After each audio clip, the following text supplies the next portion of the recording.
वीर स्वीकार करूंगा। अर्थात मैं अब एक सामूहिक घोषणा करने जा रहा हूं। उपस्थित महिमानो, आबो जन को माखे भट मानी, आप जानी को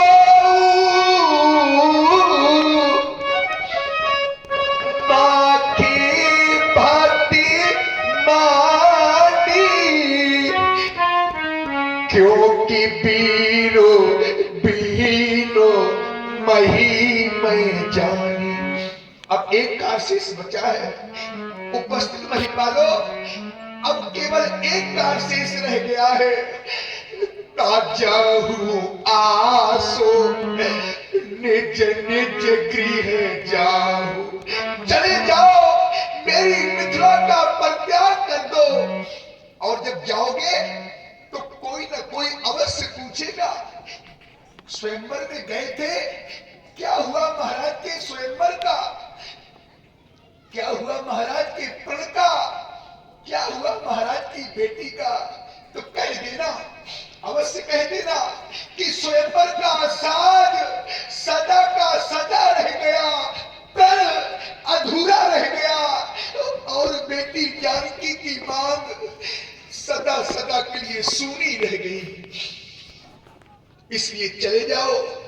ताजाहू आसो निज निज गृह जाहू। ताजाहू आसो निज निज गृह जाहू, क्योंकि लिखा न विधि पे देहि विवाहु।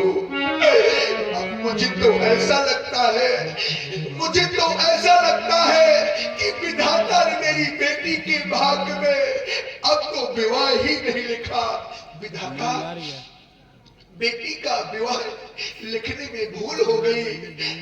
विधाता, विवाह मेरी बेटी के भाग्य में लिख ही नहीं पाए।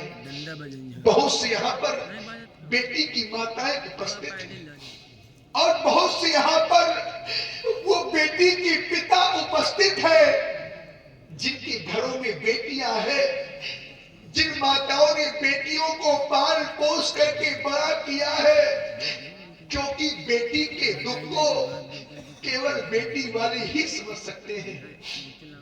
जिनके जीवन में, अरे जिनके जीवन में बेटी ही नहीं, जिनके आंगन में भला बेटी ही नहीं, वो क्या जाने कि बेटी का दुख होता क्या है। बेटी के दुख को केवल बेटी वाले ही समझ सकते हैं, क्योंकि सिद्धांत कहता है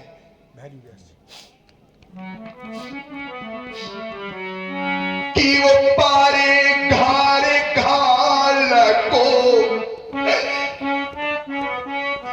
बोला जो न भीरा, क्योंकि वो बाझो की जानी प्रसव के पीरा। वो बाझ स्त्री, बाझ कहते किसे है? जिनके जीवन में कोई संतान ही ना हो, उसे बाझ कहते हैं। बाझो की जानी प्रसव के पीरा। वो बाझ स्त्री भला क्या जाने कि प्रसव की पीड़ा होती क्या है, क्योंकि बेटी को जन्म ही नहीं दिया।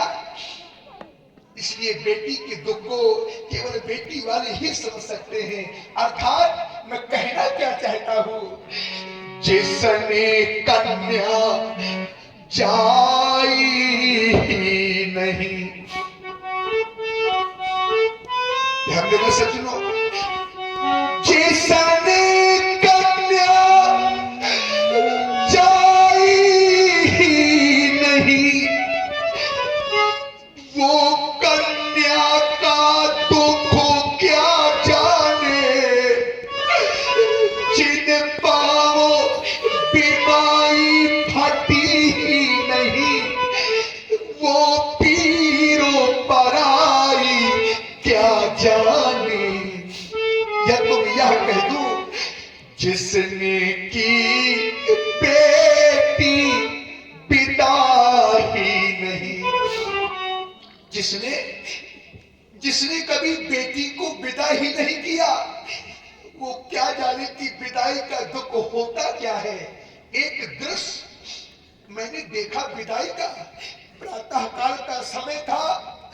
मैं एक स्थान पर खड़े खड़े उस दृश्य को देख रहा था। एक बेटी का पिता अपनी बेटी को विदा कर रहा था। बेटी को गोद में लेकर जिस समय डोली में बैठाया और बैठाने के पश्चात वो पिता बेटी को रोता हुआ देखता रहा और मूर्छा खाकर पृथ्वी पर गिर पड़ा। इतना कष्ट होता है, इतना दुख होता है जब एक पिता अपनी बेटी को अपने आप से दूर करता है। इस दुख को केवल वही समझ सकते हैं जिनके जीवन में ऐसा समय आया हो, जिसने की बेटी पिता ही नहीं, जिसने की बेटी पिता ही नहीं,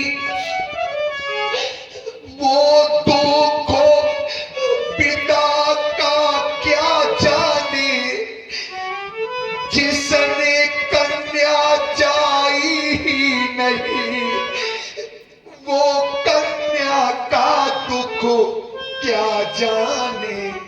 और सज्जनों, कल्पना करिए उस समय की, जब समय आता है कन्यादान का।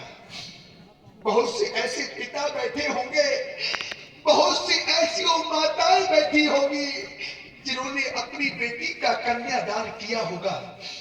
समय आता है कन्यादान का, जिस समय मंडप के नीचे बैठकर वो बेटी की माता पिता अपनी बेटी के पीले हाथ करते हैं और पीले हाथ करने के पश्चात वो माता पिता अपनी बेटी का हाथ वर के हाथ में सौंप देते हैं। उस समय कैसा लगता है उस माँ को और कैसा लगता है उस पिता को। अरे उस समय तो ऐसा लगता है, ऐसा प्रतीत होता है कि आज मेरी बेटी नहीं, मानो कि कोई कलेजा निकाल कर लिए जा रहा है। समय आता है विदाई का।